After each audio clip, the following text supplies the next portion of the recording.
प्रज्ञा को रील्स बनाने का बड़ा ही क्रेज है। वह पूरे दिन रील्स बनाती रहती है, खाते पीते गाते घूमते, और यहाँ तक कि कॉलेज में भी। वह रील्स बनाने के कारण अपने कॉलेज में बहुत फेमस है, लेकिन उसी कारण मनीषा भी परेशान रहती है। एक दिन जब प्रज्ञा रील्स बना रही थी तो मनीषा ने बोला, एक मिनट भी चैन नहीं है इस लड़की को। ये नहीं कि खाना तो आराम से खा ले, लेकिन नहीं, अरे थोड़ी देर रील्स नहीं बनाओगी तो आसमान नहीं टूट पड़ेगा। अरे मम्मी, इसी को तो कहते हैं डिटर्मिनेशन। तुम नहीं समझोगी ये सब। भगवान, इस लड़की को सद्बुद्धि दे। जब देखो तब टेढ़ा बाका मुंह बनाती रहती है। मनीषा की बात का प्रज्ञा पर कोई असर नहीं होता और वह खाना खाते खाते रील्स बनाने लगती है।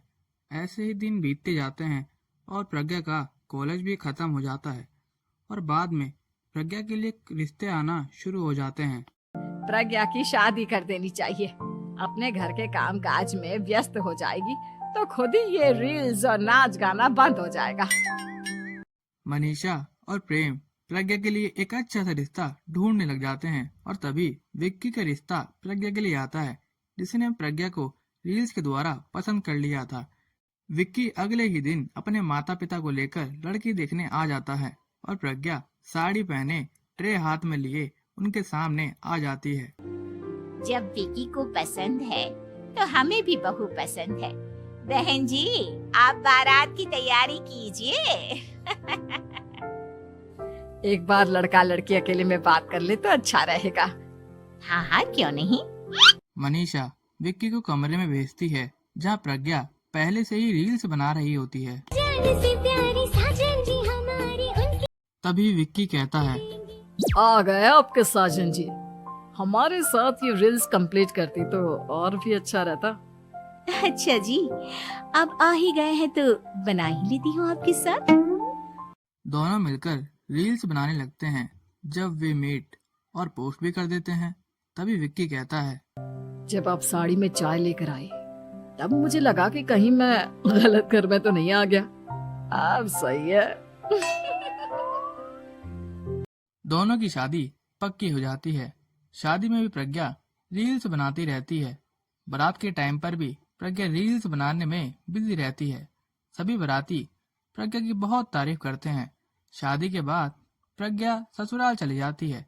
ऐसे ही दिन बीतते जाते हैं, पर एक दिन उसकी सासू माँ कहती है, बहू, ये रील्स के साथ साथ कुछ काम भी कर लिया करो। वैसे तुझे और क्या क्या बनाना आता है?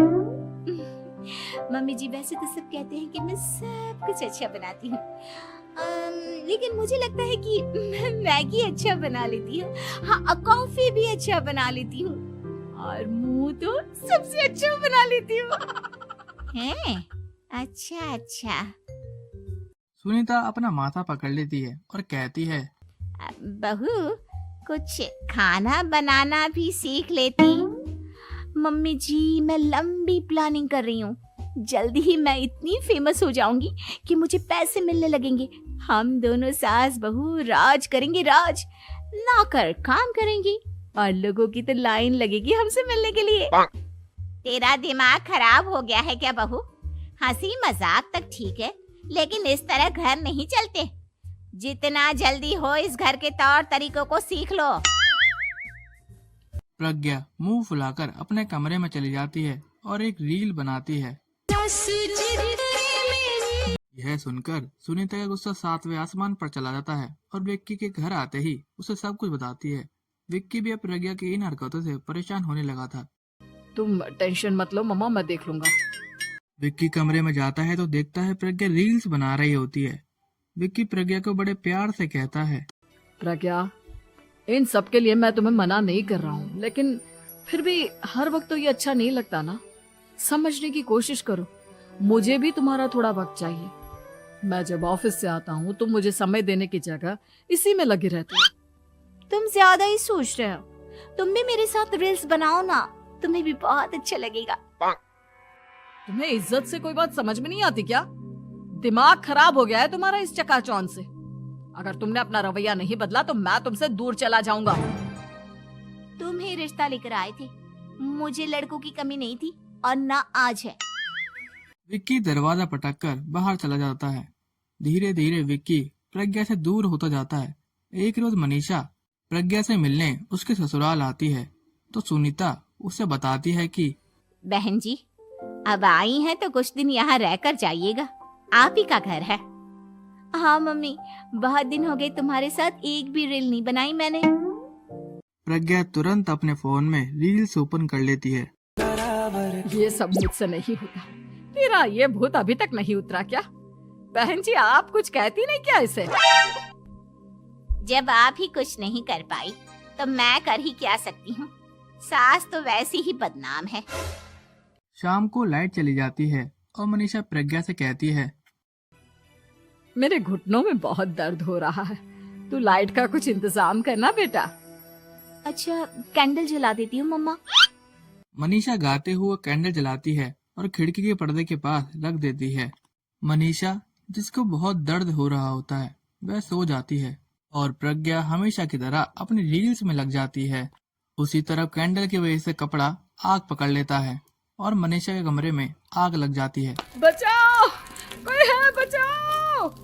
सभी भागते हैं और विक्की आग बुझाने में लग जाता है, लेकिन तब तक मनीषा आधी जल चुकी थी। मनीषा की हालत देखकर प्रज्ञा रोने लग जाती है।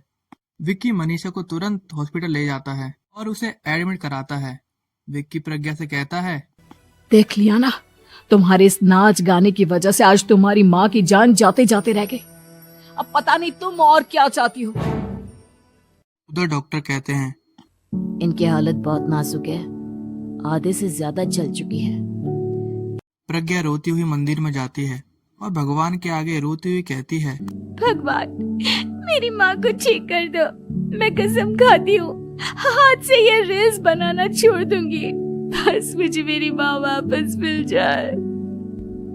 2 दिन बीत जाते हैं और मनीषा खतरे से बाहर आ जाती है। पेशेंट अब ठीक है, आप लोग उनसे मिल सकते हो। सब कोई मनीषा से मिलता है और प्रज्ञा सबके सामने अपना फोन तोड़ देती है। मुझे माफ कर दो मम्मा, मैंने तुम लोगों की बातों को नजरअंदाज किया। बेटा, कोई भी चीज जरूरत से ज्यादा खराब है। मैंने तुम्हें रील्स बनाने से कभी मना नहीं किया, लेकिन हर वक्त एक ही चीज तो सही नहीं है। मैं समझ गई हूँ मम्मा, आई एम सॉरी। प्रज्ञा उस दिन के बाद रील्स बनाना छोड़ देती है और पूरी तरह घर में लग जाती है।